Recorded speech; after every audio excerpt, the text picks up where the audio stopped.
حضرت زید بن دسنہ رضی اللہ تعالیٰ عنہ کو حرم شریف سے گرفتار کیا گیا، اور یہ وہ وقت تھا کہ ابھی حضرت ابو سفیان رضی اللہ تعالیٰ عنہ نے اسلام قبول نہیں کیا تھا۔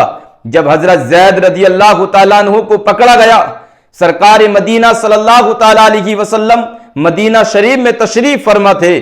آپ کے ایک غلام مکہ شریف میں گرفتار ہو گئے، اور مشرکین مکہ انہیں حرم شریف سے باہر نکال کر لے آئے۔ مشرکین مکہ نے ننگی تلوار ان کی گردن پر رکھی، اور اس کے بعد ان سے ایک سوال کیا۔ حضرت ابو سفیان رضی اللہ تعالیٰ عنہ نے حضرت زید رضی اللہ تعالیٰ عنہ سے کہا کہ جس خدا کا تم کلمہ پڑھتے ہو اور جس محبوب کے تم نغمے گاتے ہو، میں اس خدا کی قسم دے کے تجھے کہتا ہوں، مر تو تم ویسے بھی جاؤ گے۔ میں جو سوال کر رہا ہوں اس سوال کا جواب مجھے صحیح دینا، مجھے سچا جواب دینا۔ وہ سوال کیا تھا؟ حضرت زید بن دسنہ رضی اللہ تعالیٰ عنہ موت کے منہ میں کھڑے تھے، پورا ماحول تپش آمیز تھا، ہر آنکھ گھور گھور کے دیکھ رہی تھی، ان کا بظاہر وہاں حامی کوئی نہیں تھا، سارے لوگ ہی مخالف تھے، دشمن تھے۔ حضرت ابو سفیان رضی اللہ تعالیٰ عنہ نے پوچھا، اے زید، ویسے ہمارا تمہارا آپس میں کوئی جھگڑا نہیں ہے،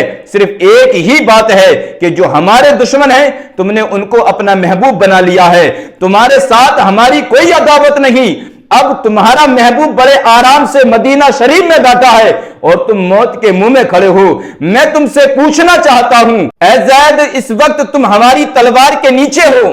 اور تمہارے محبوب بڑے آرام سے گھر میں بیٹھے ہیں۔ اگر مسئلہ اس کے برعکس ہوتا کہ تمہارے محبوب ہماری قید میں ہوتے اور تم اپنے گھر میں اپنی بیوی بچوں میں خوش ہوتے، اے زید، اس وقت موت کے منہ میں پڑے ہو اور موت کا انتظار کرنا اچھا لگ رہا ہے، یا اس وقت اپنے گھر میں بیٹھ کے امن و سکون کی ہوا کو محسوس کرنا اچھا لگتا؟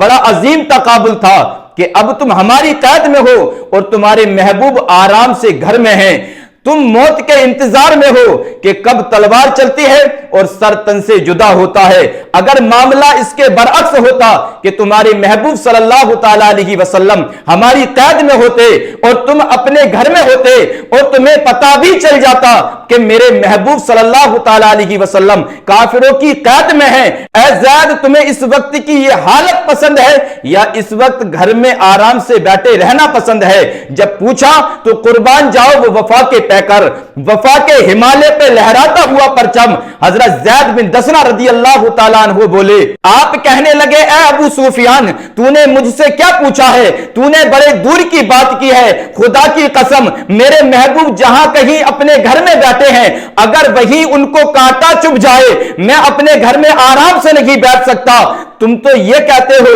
کہ میرے محبوب علیہ الصلوۃ والسلام تمہاری قید میں ہو، تمہاری تلوار کے نیچے ان کا سر ہو، یہ بات تم نے کتنے دور کی کہہ دی۔ میں تو یہ بھی برداشت نہیں کر سکتا کہ ہمارے محبوب علیہ السلام کو کانٹا بھی چبھ جائے اور ہم اپنے گھروں میں آرام سے بیٹھے رہیں، ہم سے اتنی بات بھی برداشت نہیں ہو سکتی۔ حضرت زید رضی اللہ تعالیٰ عنہ نے یہ جواب دیا تو جادو وہ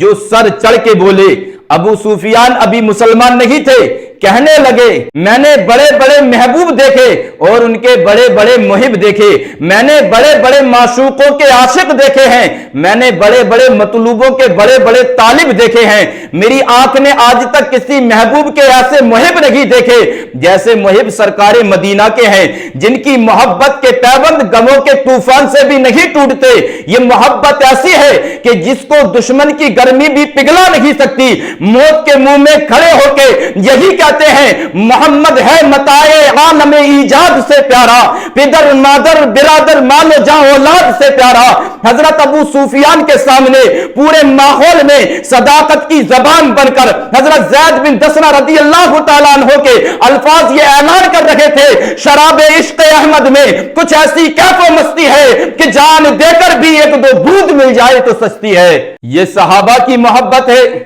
کہ ان حالات میں بھی کہ جب موت سر پر منڈلا رہی ہے، یہ نہیں دیکھا کہ محبوب علیہ السلام تو مدینہ شریف میں ہیں اور ہم مکہ شریف میں ہیں، چلو آج